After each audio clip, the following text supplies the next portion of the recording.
Olá, alunos de terceiro ano, tudo bom? Espero que vocês estejam bem, se cuidando, tá? Que a saúde é o mais importante, tá? Nesse momento, então redobrem, tá? Os cuidados, se a coisa tá ficando bem complicada aqui no Rio Grande do Sul. Bom, vamos continuar estudando história, então, né? Para mantermos o pique lá em cima. Vamos lá, então, falar da Revolta da Chibata, tá? São poucos ainda os conteúdos que estão faltando para esse capítulo. Então, a Revolta da Chibata. Basicamente, ela é em 1910, né? E ela, na verdade, ela foi organizada, então, por um grupo de marinheiros, liderado, então, pelo João Cândido, que era um marinheiro negro, como a grande maioria dos marinheiros, tá? Que eram, enfim, negros, pardos, pessoas oriundas das camadas mais pobres. O João Cândido era uma grande liderança, eles estavam planejando já essa revolta e ela acaba sendo bem sucedida, ela mobiliza um grande número de marinheiros, tá, que vão tomar navios de guerra, né, então encouraçado, enfim, né, são navios de guerra, ou seja, né, um motim, né, eles vão virar esses navios, digamos, para a Baía de Guanabara e vão, inclusive, né, ameaçar de bombardear, né, enfim, né, aquele espaço. E por isso mesmo ele é um movimento bastante importante. Qual era a demanda, né, dessas pessoas? Basicamente, por que chibata? Porque chibata, que é tipo aquele chicote, né? E é uma coisa assim, uma herança, né, que a gente vê muito claramente do período da escravização, que ainda era muito próximo, né? Então, os marinheiros, de modo geral, no seu cotidiano, no seu trabalho, eles poderiam, até para infrações mais leves, para coisas mais leves, né? Eles poderiam tomar chibatadas, né? Então, como a maioria eram negros, a gente vê muito claro essa continuidade, né? Então, não só a questão dos castigos físicos que eles estavam demandando que acabasse, né? Mas também a má alimentação, o péssimo soldo, enfim, toda essa situação eram as demandas, então, desses revoltosos, certo? Então, eles vão tomar os navios, né, e vão fazer esse protesto, digamos assim, certo? E nessa perspectiva vai assustar bastante, né, porque é uma quebra de hierarquia, digamos, né, a gente sabe que de modo geral nas Forças Armadas isso é muito acentuado, essa preocupação, né, com a obediência, com a questão de manutenção da hierarquia, enfim, né, e o governo federal vai ficar nessa sinuca de bico, né? O que a gente faz? E acabam, então, né? O presidente da época era o Hermes da Fonseca, e eles acabam, então, né, aceitando as demandas, né, desses revoltosos, que pedem, inclusive, né, então, segurança e anistia, né, ou seja, um perdão, digamos assim, pelo seu ato, digamos assim, a assinatura de um documento, além de implementando suas solicitações, aceitando as suas solicitações, garantindo que eles não sofreriam nenhum tipo de represália por esse movimento, né? Então o governo, como tá, né, acuado, ele acaba então aceitando, né? Isso é um tema bastante colocado na mídia, né, do período, vocês podem procurar. Tem fotos, né, dos revoltosos. Acho, não sei se tem aqui no livro de vocês uma foto então, de uma marcha, mas tem foto deles, né, também, foto do João Cândido, que é essa liderança, né, que era um cara muito experiente na vida no mar, né, no exercício da profissão dele, né.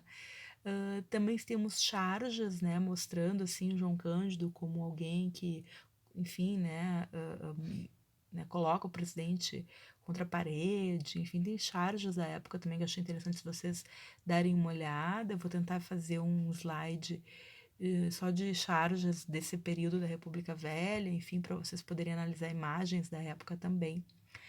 Mas, então, basicamente, eles recebem esse compromisso, porém o governo volta atrás na sua palavra, mente para eles, né? E eles acabam, então, sendo perseguidos, muitos acabam sendo mortos, muitos acabam sendo presos, né? O João Cândido fica um tempão preso, outros acabam sendo deportados, né? Isso era uma prática muito comum, deportar para as regiões do norte, onde havia, então, né, uma série de doenças, uma série de precarização do trabalho, da vida, etc. e eles acabam então, enfim, né, morrendo nesse contexto, né? Então muitos vão ser mortos, vão ser expulsos, ou seja, né, todas aquelas promessas, de modo geral, vão ser né, não vão ser cumpridas, certo? Mas ela é importante por quê? Porque é um movimento liderado por um homem negro, um homem do povo, um homem simples.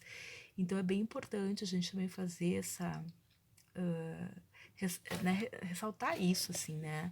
E o João Cândido, ele tem uma estátua, né, no Rio de Janeiro, uma estátua voltada para o mar. Ele vai depois ser solto, mas ele nunca mais vai conseguir ser reincorporado, né, na marinha. E ele vai viver de pesca, enfim, né, vendendo os produtos da pesca, né? E ele é um personagem, então, como eu disse para vocês, muito importante da nossa história, né? Tem quadrinhos também sobre a Revolta da Chibata. E tem uma música que foi muito famosa, às vezes é o que aparece em questões de vestibular, tá? A Revolta da Chibata, ela vira e mexe aparece alguma questão sobre ela. Geralmente não são questões muito complexas, tá? E uma das formas de explorar, enfim, né, essa revolta é uma música que foi feita durante o período da ditadura civil-militar no Brasil, uma música do João Bosco e do Aldir Blanc, né? O Aldir Blanc é um grande compositor, talvez um dos maiores compositores da história brasileira, falecido esse ano pelo Covid, né? Ele era bem idoso, assim, acho que ele tinha. Bem idoso não, né? Sei lá, tinha 78, sei lá, por aí. Enfim, é um grande compositor. Eles fizeram uma música, né, chamada Mestre Sala dos Mares, uma música belíssima, em homenagem, então, a essa revolta, né? E ali, por que é importante isso? Porque a música ela foi censurada pela ditadura. Então, a ditadura civil-militar, a gente vai trabalhar mais para frente, ela tinha um espaço, digamos assim, né, de censura, né? Ou seja, dentro havia uma instituição, um setor para censurar, então.